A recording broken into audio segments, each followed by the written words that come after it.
COVID virus infection is a learning Yeah. point for all of us Yeah. with Yes, the yes. vast diversity I, we have. I fully agree. I fully agree. The way the Singapore, the New Zealand, they have controlled this virus, I But think sir, we should learn a lesson from them. there is a news from South Korea about some disinfections and some different disease coming up. Do you have any idea about that? Some instances of Zika virus were reported, but I have not not heard so of many. from South Africa. I just try to pull it up in the meantime. Okay. There's Yeah, so even much even information out there, isolating it down. I truly believe that if we could just narrow this down, do some testing, get some early detection, right? So if we can get early detection, I know all the tests are not 100%, but nothing's 100%, but it's better than doing nothing. But I think if we can get early detection, early treatments, we can reduce the infectious rates, the spreads. What do you think? Kim, with regards to that, my proposal is already pending with the ICMR. It's moved day before yesterday night by a member of parliament to the health secretary and other people, where Congratulations. we have compiled a lot of study reports across the place for salivary specimen, and they are studying it. If they find it feasible, soon in India we will have nasopharyngeal swabs being replaced by salivary sample RT-PCR. And the beauty is that we don't need a different kits for salivary sample RT-PCR. The same nasopharyngeal kits can be validated for salivary sample also. So this is under process in our country right now. So if they find it valuable, they go ahead and implement it. Well, congratulations. And I know that takes a lot of research to prepare a proposal in the medical industry. So thank you very much for your efforts. Like I said, we're all about the solutions here. We want to hear them and share them with the rest of the world, so that we can get this under control, because this isn't impacting just one country. Are you leaving? yeah. So I Oh, have to leave now, please. I'll take your leave, Kim. Thank you Thank so much, I'm Dr. glad Rahul, you're doing Mansi. better. Thank you, sir. Yeah, yeah. Bye I'm glad bye. See you're you. feeling better. Bye, Bye, Dr. sir. We lost me. We lost. Okay. So anyway, you were Yeah. talking about well, earlier we were talking about music healing us, right? So here we've got our beautiful musician artist Oh, and thank you. Alexandra with her musical cafe on Sunday. So she interviews some of the world's leading people in the music industry, shares great music, happiness. Yay! Yeah. Makes us all feel like we're together, that Yes, it we're does. not alone. Does it feel Yeah. good when you're doing this? I know it does, but share with the world. You feel better, don't you? Yeah, you know, I say it every time. The Sunday is like the highlight of my week because it is getting together with like-minded people who enjoy the same thing as me. But also, it's because even though I do it as a job, it's still an art that I admire and I treasure and I see as a gift. So I love seeing people doing what they do best, you know? So this week, oh, I'm so excited. We've got a bit of a music slash cinematography kind of theme. So we have a composer slash conductor. His name is Simon Holt. He lives in Australia. I think he lives in Sydney, which is quite cool. And he's actually toured with many like musicals around the world. We also have a beautiful lady called Anna. She is Russian and she does bits and pieces as well. She has been an assistant director, also does her own filming, cinematography vibes. So just really interesting to see what she does from that perspective. Then we have a really cool guy called Richard Gower. He's from South Africa and he is an actor slash singer, songwriter, musical theater, TV, and has his own vlogs and he does these sort of things every week and all, and he's also really talented. And then last but not least, we have a really cool guy who I actually met on IBM called Wesley Elder, and he is a producer slash actor slash director, everything as well, and he is in America. So I'm interested to find out when it comes to music in film, how it works, how they pick music to fit a certain mood. And then I know a lot of these guys like Wesley started in theater and Richard does theater and music. So music and writing songs is all part of their DNA. So there will be a little bit of a writers round, which will be great, and then lots of chatting about some fun things to do in this world and what else to look forward to, and what else to look forward to during lockdown if you're in lockdown or in quarantine or whatever. So there's stuff to keep you busy. I want to tell somebody, or not somebody, everybody, if you think about it, singing is great lung exercise, right? You're filling your lungs, you're holding the note and playing the note. So what great exercise. I mean, I'm a swimmer by nature, but yes. And And good. we have Dr. Rahul with us, and he is a lung specialist as well as That's why I had to say that. Yes. I had to say Yeah. that. And last week, Yes. last week he shared a beautiful song with us, and I think he has one more song. For us and our viewers. Dr. Rahul, are you ready? We have Alexandra. She'll join you once you start. Okay. So, would you like to hear the song or the poetry? Both the things. Both. Both the things. Okay, so let me tell you a poetry first. A virus with a crown has forced this world to pace down, creating great fear, filling the eyes with tears, with its frown causing the nations to drown. Religion has lost its importance as a virus kills humans like an ace. Mutating fast, it changes its face, making it difficult to identify a case. The governments take a stand and everyone join their hands to do their bit so that the transmission of virus is hit. The medical fraternity takes the front line, risking and sacrificing their lives to save a life.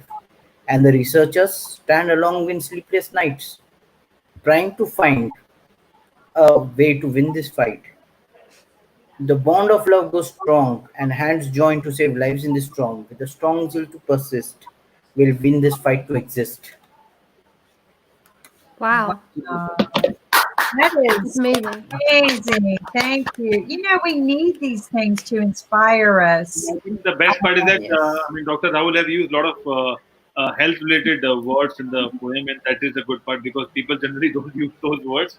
But that was a good poem, sir. Thank you. Thank you. Thank you. Yes. A lung specialist and an artist. I mean, wow. I mean, it's such a blessing, but I just But think it's good. you're so right in saying that. I don't really know a lot about biology and how it all works. I'm sure our doctor will be able to correct me. But when it comes to the arts, you're 100% correct when you say it is great exercise. It's about keeping fit because you're not just using your throat to sing. You're using your entire body. You're using your toes to sing, and it's about posture. It's making sure that your diaphragm works. And I even said last week that I used to sing opera in like full-on ball gowns and corsets. So you'd have to sing against. And just change the routers. Uh-oh. We got bouncy here. Bouncy. Okay, but go ahead. But Oh no. Can you Yeah. corsets on and Yeah. So you'd have to sing against that. So it's all about posture and how you breathe, how you stand. So it is actually great exercise. And even just doing poetry, and I remember doing drama and doing these monologues on stage, you'd have to stand there and breathe deep enough to be able to project. So and without hurting your throat. It's about using your diaphragm. So and even my sister who does ventriloquism, she throws her voice. So it's a whole nother technique. But it's if you're looking for some fun exercise, sing a song. but it does. I mean, it really exercises the capacity of the lungs. I was able to take some music when I was in high school, and that's one of the things it told me was you had to practice breathing. Yeah. Before we could sing, we made us practice all of these breathing techniques. When I first started, I felt like I was going to pass out. Even though I was a good swimmer, I felt like I was, that was some exercise. And I'm like, wow, this is pretty amazing. But to have a lung specialist here, share with us his poetry, his music, and everything. And he's been so inspirational on some of the things that we're heading into in our society about living with the virus. Yeah. And I think that's going to be our next song is Living with the Virus. It's no longer breakup songs, it's Living with the Virus. I just want people to know, if you want to take a break from virus talks, we've turned Sunday into a beautiful inspirational Children's Day, live music day, I love that. and, and in fact, Ankit and I have taken the news hour away. So, are we having problems with it? Yeah, looks like I think. Okay, so let's. Where is the noise coming from? I'm not sure there is something. Something interesting going on here. I can't hear you guys. Dr. Rahul. Exit out and come back in. Dr. Yu is on. Ask me to exit out and come back in. So, Alexandra, you shared with us who's going to be your guest this week. You never cease to amaze me. You did all of these amazing rocking. That takes a lot of work. It takes a lot of work. That's an understatement. You know better than anyone. It's I've been working professionally since I was 12 years old, and my first paycheck when I was 12. So I mean, I'm 24 now, so it's been a few years. No, it is a lot of work, but it's so fun to wake up every day and to know that this is my job. I'm actually busy doing a project for my church, like our youth, our young adults. And I'm literally like getting stuff in, and we're doing like these songs. I'm getting the drummer to do this, and the violinist to do this, and the guitarist to do this. I'm just putting it all together. And then somebody sent me a voice note saying, "When is the deadline?" I'm like, "Saturday night, like tomorrow," because I just sit there, and this is what I do all day. So I forget that people have like other stuff. This is just what I do. I sit and I'm working the whole time. I'm making music, so it's weird to like click out of the the music space and go into normal space. It's not normal for me. I'm used to this. You know what's interesting is we were talking about this today as far as pain management. It's good to keep your mind preoccupied. Because if you're sick and feeling low, it actually gives you energy to get out there and do another purpose. Like you're doing things for church, you're doing another purpose. And sometimes it takes your mind off of you, your problems, and it's energizing. It really, really is. I mean, that is so true. I find myself, it's hard for me to say no, right? That's the other problem I have. If somebody says, "Hey, Kim, we do this, we do that," I just always find a way to do it, right? Yeah. And, so sometimes I forget to not get enough sleep, which is what we talked about today, is very, very important. So you're a lot like me when it comes to, you're gonna in there, you're gonna help everybody you can, but remember to take a break for yourself. And to know when to say no, because it's like a word that I like don't know, and it's such a dirty word as well. You know, like nobody like no, she said no. How dare you? But no, you're right. I've actually can tell you I've actually blocked off, and my entire life I've had all my muso friends say that Mondays are their Sundays. Like Monday is because they gig all weekend, and Monday is their Sunday, and I've always thought, no, just keep going. Just keep going. I'm getting to the age where I need a day. So I literally do the show on the Sunday nights, and I go to bed at like 1 o'clock in the morning because I'm packing down and I'm unwinding because I'm full of energy and everything. And then Monday morning, I have a live thing on my Instagram, which I do every Monday with a cup of coffee at 10 a.m. and I get back into it. And then the rest of the day is all me. That's it. I vegetate. That is what I do on a Monday. And it's so important because I think especially at the beginning of this thing, everybody was saying, we've got X amount of weeks. What can we do with this time? Go, go, go, go, go, go. And people that weren't doing anything were feeling like they were lazy and they weren't like contributing. But there has to be a balance. You can't just go, go, go, go, go. You have to take time to say no. I need me time. Watch a Netflix series, have hot chocolate, eat cake, all the important things. Like you need that time for yourself. You need a balance. You probably said you've learned it at a very young age. When I was running a phone company, I kid you not, this was back in the day before there were people using mobile phones at a great deal. Right. I owned a land company, local area exchange carrier, and I had literally 3 headphones on my head. I had 3 phones. You have 2 ears though. What's going on with you? Yeah, my doctor asked the same thing. When I went in to visit my mom, she had a heart attack, and I went to the hospital to see her. I was like, had a belt on and all these phones and headsets. And he asked me the same thing. You only have 2 ears, girl. You're driving yourself to a heart attack. Yeah. I thrived on that, right? I thrived on always go, go, go. If I didn't have it, I always felt like I wasn't doing enough. And so when I shut the company down and retired, I actually started having heart attacks or symptoms of heart Wow. attacks. And they were rushing me to the hospital. And the doctors were worried about me. They're going, are you under a lot of pressure? We know you closed the company down with the financial situations. And I go, no, I think I'm under pressure. Like, I don't have enough pressure. I don't have the 3 headsets. I was missing it. Sure. Like I was sick about that addiction of not having Mm. enough phone calls coming in all day. I felt like I Wow. wasn't Yeah. loved anymore. Um, but it was weird because I dealt with a lot of big issues, right? Federal regulations, Wow. Yeah. fees, attorneys, other interconnections with AT&T. I dealt at very high level, and I never had a heart problem. Wow. Yeah. Yeah. Get rid of it, and all of a sudden I'm in the hospital all the time, going, I can't breathe, I can't breathe, and and I realized I was under pressure, like not Yeah. enough. So I think you're right. Right. But I need to have my cake too, right? I need to rest. And, It's so important, and I've spoken about it before, and I'm sorry for hugging this for hugging that, but I you know me, I love this sort of conversation because I believe in it 110%. I had a panic attack last year when I was in Nashville, and I mean I go to Nashville regularly, and that particular mid last year I had my very first big panic attack, and I've been under pressure for a good 3 years before that, leading up to that point, Mhm. going to bed at 11, 12 o'clock at night, only waking up at 5, 6 o'clock in the morning, go, not eating properly. I mean, not eating. To not have your break. I had to set an alarm.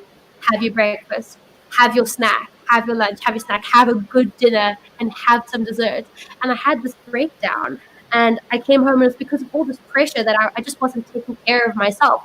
And exactly what happens to you, you get to the point where your body just can't take it anymore. And even though we're not doing anything now, it's still the same pressure because it's everything else that's putting pressure on you. So yeah, I believe in that piece of cake. I believe in that Netflix series. I believe in that book. So exactly. yes, And that's something I really haven't done a lot of because the minute we locked down, I got busier than ever. And so I'm right. looking forward to some slowdown. Nick has been tag teaming with us so that we can get that time out as well. Because, Mondays were always my bookkeeping and accounting days. And I've literally not done 1 ounce of bookkeeping or accounting for 60 days. Wow. It's like, I know, right? Yeah, girl. Because I lecture on this. I lecture on having that day, like you said, having that day to just shut down. But Mondays were always my bookkeeping, get everything organized in life, and I'm panicking now because I haven't done that. But now I don't want to. Once you get to that point, you don't want to. But I want to talk to because we've got Dr. Rowe and Dr. Yu on. But I want to ask this question about the breathing part. When we have panic attacks, it's like you can't breathe enough. What is going on Mm. with that? Why do you feel like your lungs are crushing? Can I take that question, Ankit? Yes, I Or want. Yeah, yeah, please. I want you to have that question. see, this is the position of your vocal cords, the two fingers. When you breathe in, these go away. When you breathe out, they are away, right? During breathing exercises. When the panic attack comes, they come together and block your airway, so that you feel choked, and then you have to take a breath, voluntarily bring them apart, right? Wow. So that is the place which happens during the panic attack. You have stronger tightness in the midline, in the center here, and you feel like you're sweating. The vasovagal sympathetic stimulation comes up, right? And if the panic attack is too strong, then you need to sedate, paralyze the patient, and take him over on the ventilator. Mind you, there's an entity called as vocal cord dysfunction, which mimics asthma in symptoms, right? And panic attacks and these always happen when we do not deal with stress and we just tend to ignore it, right? And it gradually builds up to a point where the body says, hands up, no more. Now I'm going to give you something. You have better stop. right? So in our life, there's a lot of stress, but we have learned to take care of it. I have adopted a measure in an hour. A last 10 minutes of an hour while working, I'll stop my work and listen to music, worship music, gospel music. I will sing a song, right? I'll read the scripture from the Bible and then I will go on. Then Hmm. again, in the next 1 hour, for the last 10 minutes, I'll see to it that whatever work I'm doing, just put it at rest. Unless it's an urgent procedure or something, I'll go back to my closet to on the music, listen to music again. This technique I found out in my MBBS postgraduate exam time. I had only 20 days to give an exam, and I have to finish somewhere close to 10,000 pages. So that amount involved a lot of studying. So I devised this thing, and this helped me, and continues to keep helping me. Okay. So I think Alexandra has to beam out. Can we play a Yeah. typical girl real quick? Yeah. A typical Do you? girl. Oh, do you have a The video? whole Oh, it's time still we have the sending. video just to tell people when you're playing. Ankit, do you have it? No, I don't We'll have play